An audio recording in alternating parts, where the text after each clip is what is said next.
All right, welcome to the Ottawa studios of Inside My Canoe Head. I am your host, Dr. D. Today, we're going to talk about national preparedness and what the intent of the inbound U.S. administration means for everybody else. So sit back, grab yourself your favorite beverages. Let's get at her.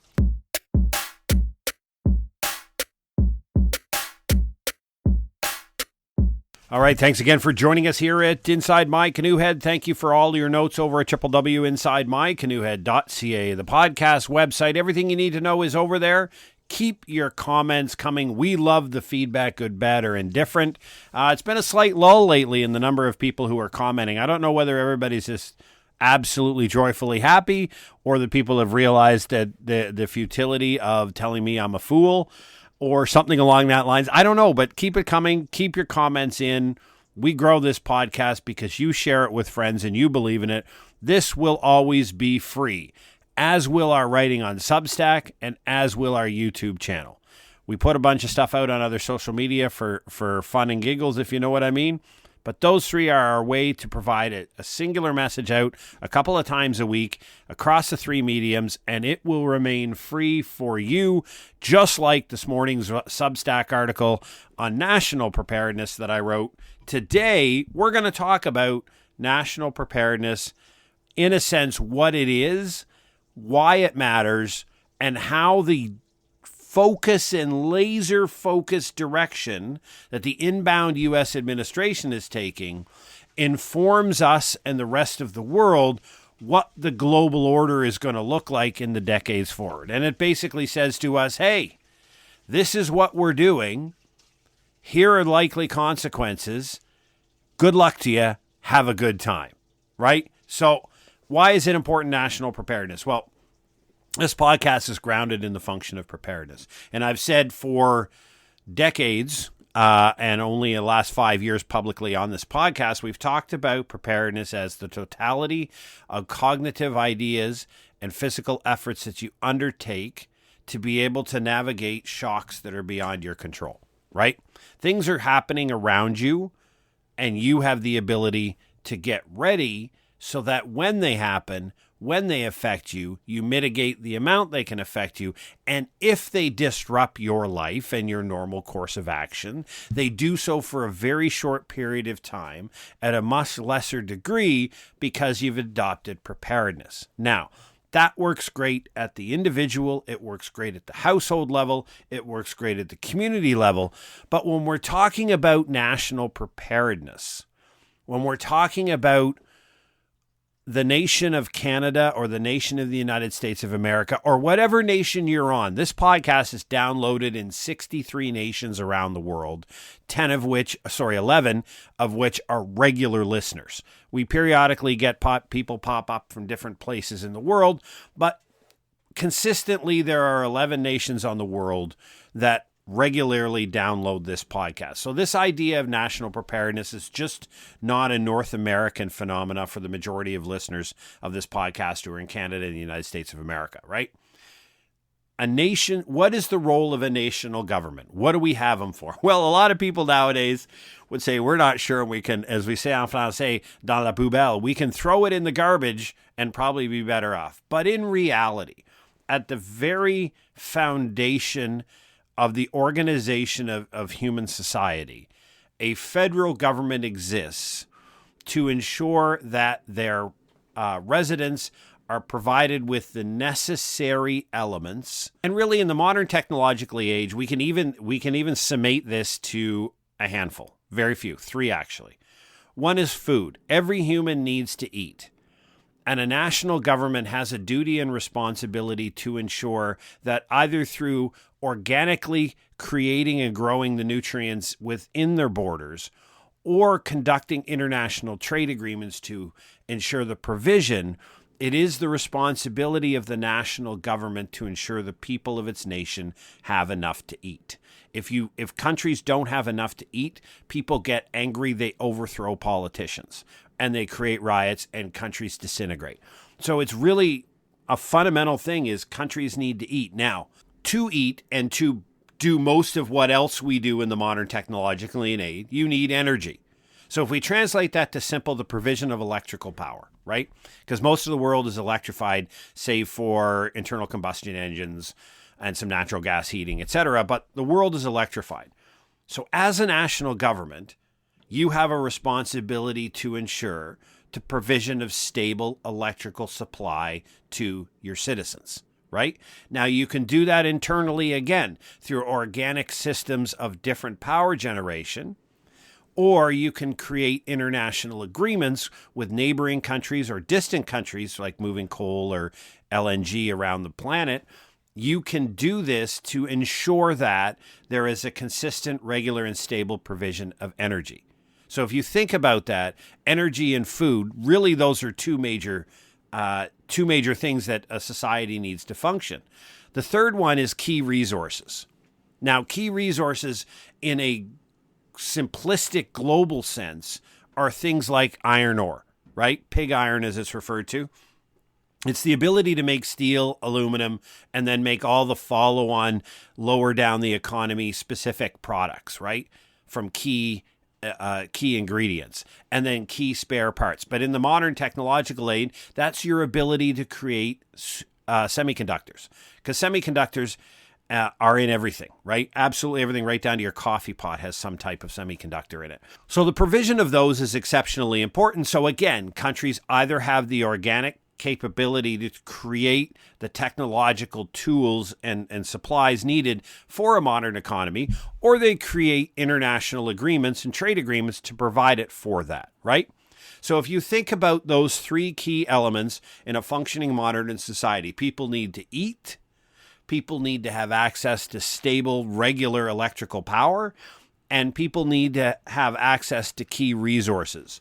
Those key resources together, those three elements together, permit a flourishing economy.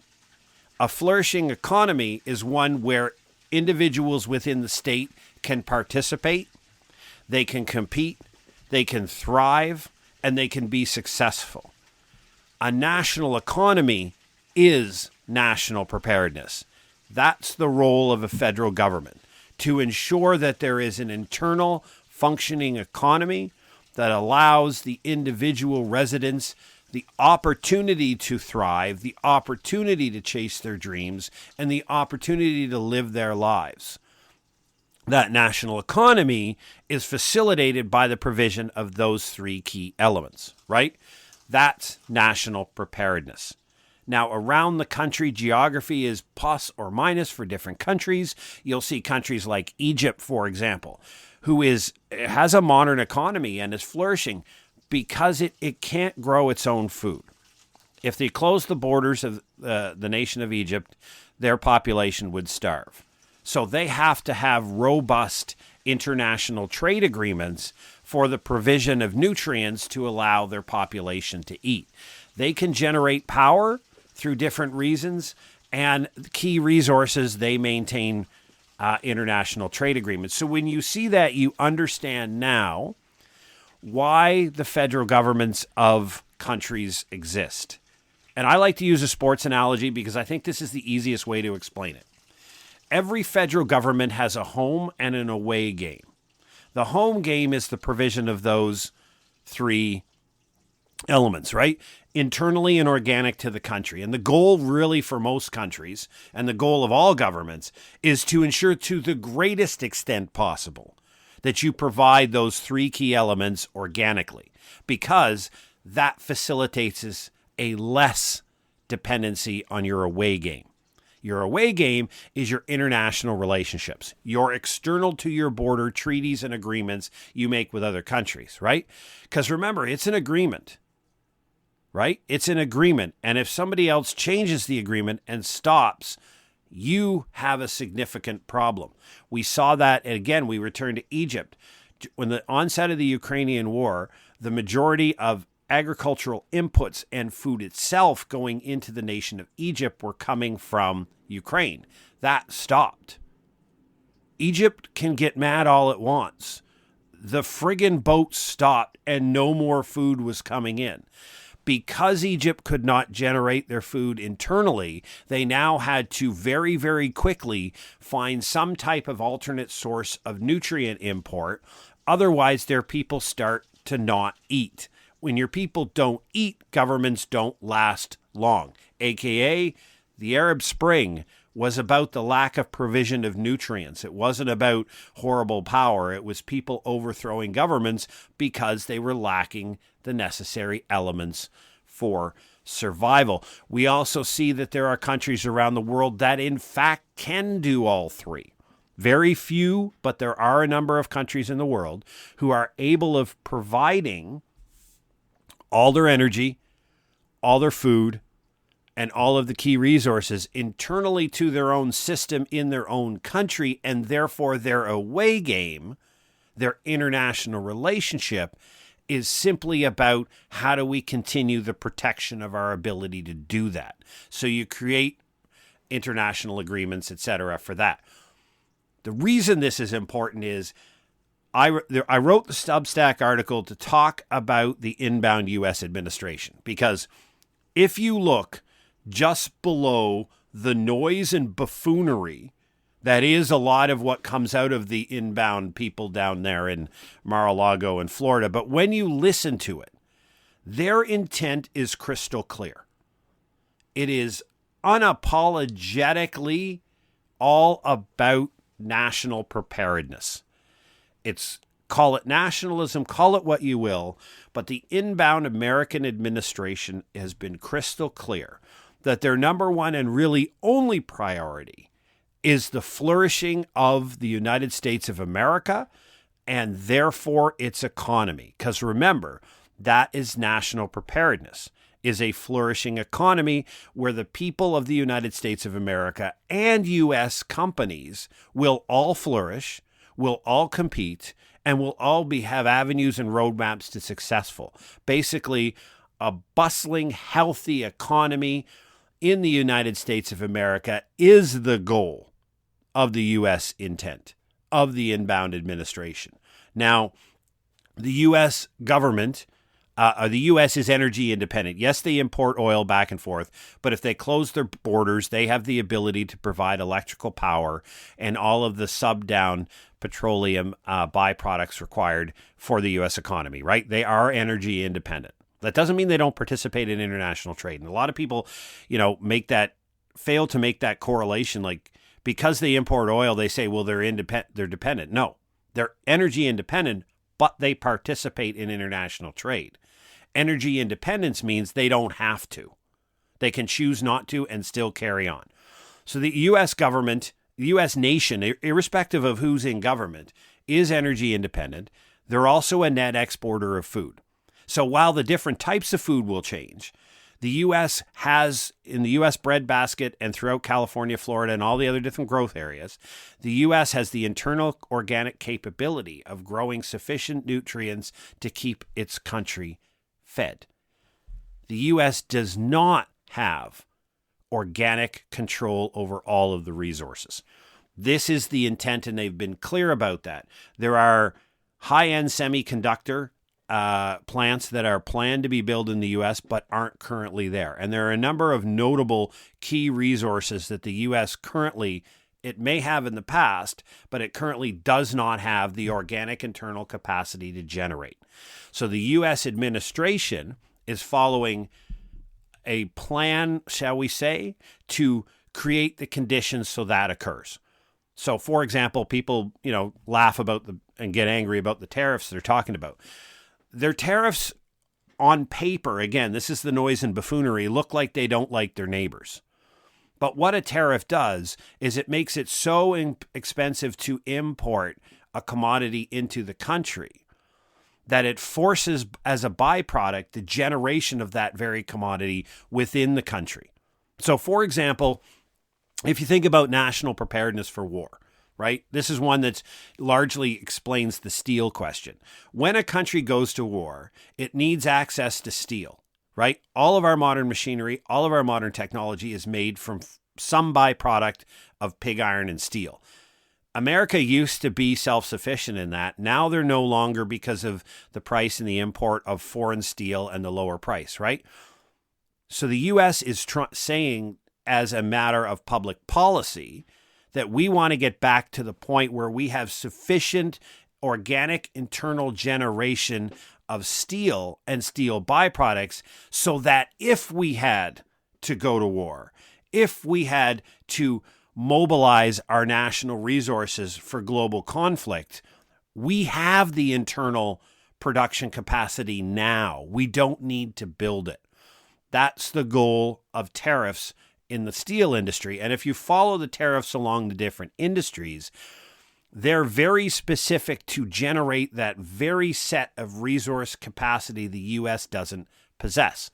So the U.S. is clearly on a road, if you understand and follow their intent. Again, if you put away the noise and buffoonery and you look at their intent, they are very much about setting the U.S. economy up for success so that it does not require the input of any element external to the United States of America for success, which means the U.S. external home game, not now, but it is going down the road to where it only requires treaties, negotiations, and friendships with other partners who have interesting geography, right?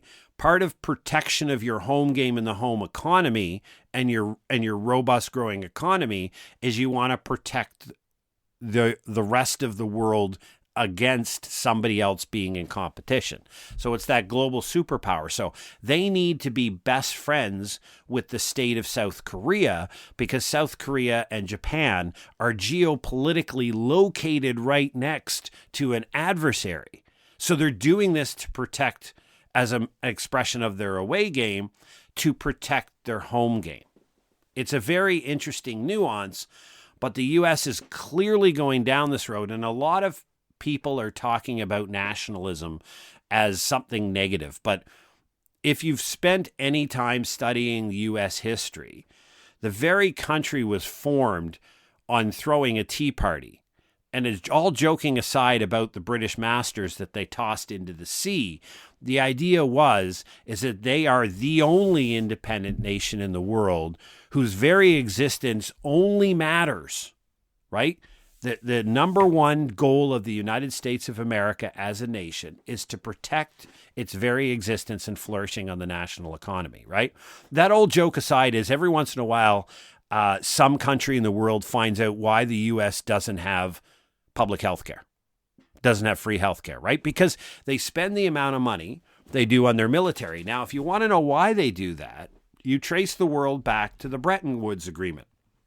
Now, this is back in the 1940s, before the conclusion of the Second World War, when the writing was on the wall that the Allies would eventually win. Now, obviously, the timeline was not known, but that eventually time would happen and the world order had to emerge.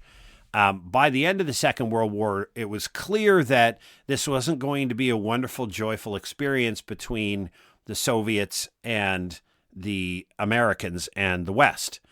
And so very clearly it realized that the U.S. sat down and at the end of the Second World War with the only intact country. You have to remember England was bombed to crap. Their industries were bombed to crap. Most of Western Europe was bombed to crap. Germany was bombed to crap. Japan's economy was destroyed. China was decimated by the Japanese invasion. Most nations around the world that were affected by World War II walked away from World War II with defeated militaries or lessened militaries, but economies that needed massive intervention. And the U.S. provided that intervention. They paid largely for the rebuilding of the Western world, but part of the agreement was, we'll do this. We'll not only provide the resources to rebuild your country, but we'll also provide you unfettered access to the U.S. economy and the ability to trade internationally, because we're not getting rid of our U.S. military at the post-war period. We have the largest Navy in the world, and oh, by the way, we're not decommissioning our Navy. We're keeping it in place to ensure the global order is stable. That's the agreement. All the countries had to do post-World War II in the Cold War was to side with the Americans, and they would get the protection of the U.S. Navy around the world. The U.S. Navy was the only thing that ensured the international trade that globalization was based upon happen, right? It only happened because the U.S. Navy was protecting all of the seaways. And so the countries that sided with the United States of America flourished. Western Europe, China, through the 1970s and 1980s, its entire boom was fueled by unfettered access to the U.S. economy because you remember in the Cold War, China was on the side of America against the Soviet Union, right? All of this was wonderful. The U.S. gained great prominence in the world. They were opposed with another superpower. There was reasonably well control over the world in conflicts. Yeah, there were a lot of proxy wars. I get it. But in general, it was an incredibly peaceful time living under the threat of mutually assured destruction. And the economies were booming because the protection of the U.S. military existed. The Cold War ended, right? Perestroika, glasnost, and all those wonderful words became household terminology, and the Soviet Union collapsed. But the U.S. military didn't walk away. The U.S. government kept the conditions existing in the world without, therefore, requiring the trade-off. International countries no longer had to be against the Soviet Union because it didn't exist anymore. But they were still gaining all of the provisions and protection that the U.S. military and the U.S. economy provided. And this was really quickly evident, really, I think, the great scholars, and I'm not a great U.S. scholar, I'll be upfront about that. Most of the scholars talk to the second half of the second term of Bill Clinton was when the U.S. government started formally reorientating its governance model towards nationalism, getting out of Dodge and getting away from this global protectionism that was part of the Cold War now that the Cold War was over. I mean, George Bush in 2000, when he eventually defeated Al Gore due to hanging chads, his number one goal, his number one campaign was to bring back nationalism, turn the U.S. back into isolationist, get the hell out of everybody's backyard, stop protecting the global order, and go back to living a wonderful dream of what the U.S. has been for 150 years, and just go back to getting those three elements in and a massive flourishing U.S. economy. To hell with whatever's going on in the world. That was George Bush's intent. And then September 11th happened, which changed the entire discussion, brought back the U.S. into the world on the global war on terror. And because the U.S. was conducting that, there was a default agreement to where, okay, you don't necessarily need to be on our side against the Soviets anymore because the Soviets are gone. But now you need to be on our side on the global war on terror, which created a different axis of evil, to use a Bushism, and countries stayed aligned with the United States of America in the global war on terror, even though the vast majority of them had absolutely nothing to do with it. They said the right things. They threw a couple of people onto an international mission so there could be 35 flags hanging over Camp Phoenix in Afghanistan, of which I spent some time there. Wonderful place. Love my American brethren. And so you saw the global order staying in line with the Americans on this global war on terror. And quickly that's been eroding now in the first Trump administration and now in the inbound Trump administration, where the U.S. is saying, okay, the global war on terror is not over, but we don't need anybody to fight it. We don't need a bunch of international partners to fight this global war on terror. We just need a handful of key countries. And what you have seen over the last 10 years, and Obama played a huge part of this in his second term, is you start to see the reduction in U.S. treaties, the reduction in the number of active U.S. trade agreements around the world. Because remember, trade agreements exist from an American perspective for one specific purpose. It's the provision of one of those three key elements that are required for a flourishing national economy, of which the U.S. cannot organically create, or it doesn't make any logical sense for the Americans to create when they've got a close partner. And this is the geography that Canada and Mexico benefit from. We don't have to go, everything we give to the Americans and trade with the Americans doesn't have to go over the ocean, right? North America is surrounded by two large moats. the Pacific Ocean and the Atlantic Ocean, which provide both protection against any invading armies, but they also provide a long supply chain for any international commerce. So the benefit of having a robust trade agreement of the U.S. between Canada and Mexico is there are some things they may be able to do internally to the U.S., but logically, if Canada can do it cheaper and better, they're right next door. They're a stable government in Canada and Mexico. They're not going to do anything dumb. And if they do something dumb, they are sitting next to a behemoth with a 10-to-1, 20-to-1, 30-to-1 economic ratio. And Canada and Mexico can be economically crushed pretty easily by the U.S. government. So the leverage is on the U.S. government's point. So we just let the Canadians make it. Let the Mexicans make it. It makes a world of sense. So you see how the number of international treaties the U.S. has governed, especially the ones settled in the first U.S. Trump administration, which, by the way, through all that chaotic, there was only one cabinet minister who made it all the way through in their position, and that was the U.S. Trade Representative, who went around the world and created trade agreements with the handful, and I mean 5 or less nations or organizations that mattered to the U.S., to hell with the rest of the world. And what we're seeing now in the world is an increase in piracy, right? International piracy. Ships are actually being shot at.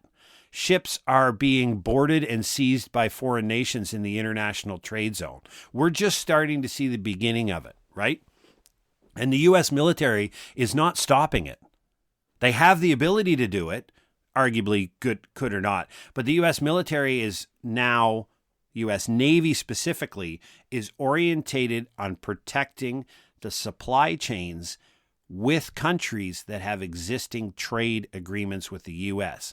If you don't have trade agreements with the U.S., then now there's no logical reason why the U.S. Navy would protect your commerce. It did it before under the Bretton Woods Agreement and then under the Global War on Terror, and now there's no logical reason for the U.S. government to spend billions of dollars creating a navy to protect somebody else who's not part of their trading environment. So countries are now quickly realizing that if I want a container ship to go from India into the Persian Gulf, up through the Red Sea, in through the Mediterranean, stop at a couple ports, and then come to Canada, it's the Canadian Navy's responsibility, or the Canadian government through international negotiations and treaties to create a system of protection for that vessel, right? There's just no, everybody leaves it alone because it's the right thing to do. That world never existed. People thought it was a rules-based order. But in fact, as was talked about at length at the Global Security conference that happens every year in Halifax, and it just concluded not too long ago, is that there really was never a rules-based order in the world.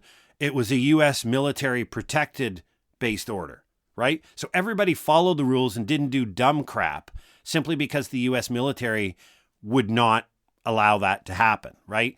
And this is not about creating the Americans as the saviors of the world, or it's just explaining the reality of how the world operated and where we're going now. From a national preparedness perspective, take your country. If you're an American, it's crystal clear what they're doing. If you're not American, and like me as a great Canuck and a happy Canuck and a proud Canuck, we have to understand what America is doing. It doesn't matter whether we like it. In fact, nobody cares whether you like what the U.S. administration is doing. That's quite irrelevant. You can get mad and stomp your feet and write your articles and get all angry about rules-based order and all this other crap that you wished existed, that was facilitated by somebody else. Now they're taking their ball and bat and going home, and you're not willing to make the investments in the necessary fields to put that protection in place, and now you're angry. So you're angry at the U.S. administration because they're taking away your free protection. Really is what a lot of the anti-Trump stuff out there is that he's taking away the free protection and allows me to operate in the world the way I want to operate, and I'm not willing to pay the price to replace that, right? So we're going back. At the end of globalization, we're going back to a state of competition. where countries, if you go back to our original discussion on what national preparedness is, every single one of the 193 nations that are a member of the United Nations, and I know there's some other wingnuts in the world, but call it 193 nations in the world, each one of their federal governments has the responsibility, and I call this national preparedness, to provide the provision of the three necessary elements: energy, food, and key resources to their people. They do that, and by doing so, it creates a flourishing internal economy where people can participate, they can be happy, they can earn an income, they can chase their dreams, maybe build a business, and by doing so, you create stability within the country, which means not only political stability, you don't overthrow the government, but you have consistent stability and growth within the country. Quality of life increases, education, healthcare, all that increases only because there is a flourishing economy. And the economy only can flourish when the federal government provides those three key resources, either internally and organically or through international trade agreements. And now that those international trade agreements don't come with a guaranteed protection of that trade route, that becomes an additional responsibility. So what we're seeing now is a rise of regional agreements. Asian, the Caribbean, there's BRICS is starting to emerge as another one, where groups of countries with like-minded interests are coming together and realizing, 4 or 5 countries together in the South China Sea can provide a pretty good opposition to the Chinese Navy. Individually, the Philippines, Vietnam, and countries like that cannot go toe-to-toe with the Chinese Navy inside that first line, the first island chain, or even inside the second island chain. But together in a security agreement, these countries operating together can pose a significant opposition to the Chinese Navy, at least counter it to some degree. So you start to see these governments realizing that because they're not organically independent for the three key elements, and they require trade with other countries to provide the necessary items for their citizens, they need to provide security for that trade. And the security for that trade becomes the international away game, to get back to the sports analogy. This is what countries are up to internationally. So if we understand that, and if we understand it in your country, we have to start looking at what our national preparedness is. It's our ability to, through strong international relationships and organic organic production capacity, have the ability to provide the necessary key elements for life to facilitate a flourishing economy, right? That is national preparedness. A country is prepared, effective, and efficient when it's able to create and sustain a working economy.